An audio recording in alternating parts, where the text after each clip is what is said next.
Friends அழகி அழகு serial அடுத்து என்ன நடக்க போகுதுன்றத இன்னொரு வீடியோல ஒரு குட்டி ப்ரோமோவா பார்க்கலாம் வாங்க. எங்க மலர் வந்து எப்படி நம்ம தப்பிச்சோன்ற மாதிரி ரொம்பவே ஹாப்பியா இருப்பாங்க. ஆனா இந்த மாதிரி பாக்கியராஜுக்கு போஸ்டிங் கிடைச்சது அவங்களுடைய அப்பா அம்மாலாம் அதை நினைச்சு ரொம்பவே சந்தோஷமா இருந்துட்டு இருக்காங்க. ரேவதி கிட்ட கொஸ்டின் மேல கொஸ்டினா கேட்டுட்டு இருக்காங்க. நீங்க அவ்வளவு சந்தோஷமா சிரிக்கிற அளவுக்கு என்ன நடந்துச்சு? இல்ல அண்ணன் ஒரு கதை சொல்லிச்சு, அதை கேட்டுதான் நான் சிரிச்சிட்டு இருந்தேன் அப்படின்ற மாதிரி சொல்லுவாங்க. என்னது கதையா? அது என்ன கதை சொல்லி எனக்குன்றாங்க.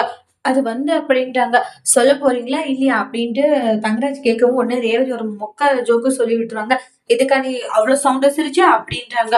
"ஆமாங்க. அண்ணன் இதான் சொல்லுச்சு. ஏன் உங்களுக்கு சிரிப்பு வரல? எனக்கு வரலையே." "இல்லங்க. அண்ணா அப்படி சொன்னதே எனக்கு சிரிப்பு வந்துச்சுன்றாங்க." "உண்மையிலேயே நீ இத தான் பேசிட்டு இருந்தியா ரேவதி? இல்ல இதாச்சும் என்கிட்ட மறைக்கிறியான்றாங்க." "ஏங்க நான் எதுக்கு உங்ககிட்ட மறைக்க போறேன்? உண்மையிலேயே நான் மறைக்கலங்க. நான் உண்மைய தாங்க சொல்லிட்டு இருக்கேன். இத நான் சொல்லி தாங்க நான் சிரிச்சுட்டு இருந்தேன்றாங்க." "நானும் கவனிச்சுட்டு தானே இருக்கேன். நம்ம வீட்ல சந்தோஷமா இருக்கிறத விட, உன் வீட்ல தான் நீ ரொம்ப சந்தோஷமா இருக்க. அது என்ன காரணம் தான் தெரியலன்னு தங்கராஜ் சொல்லிட்டு இருக்காங்க.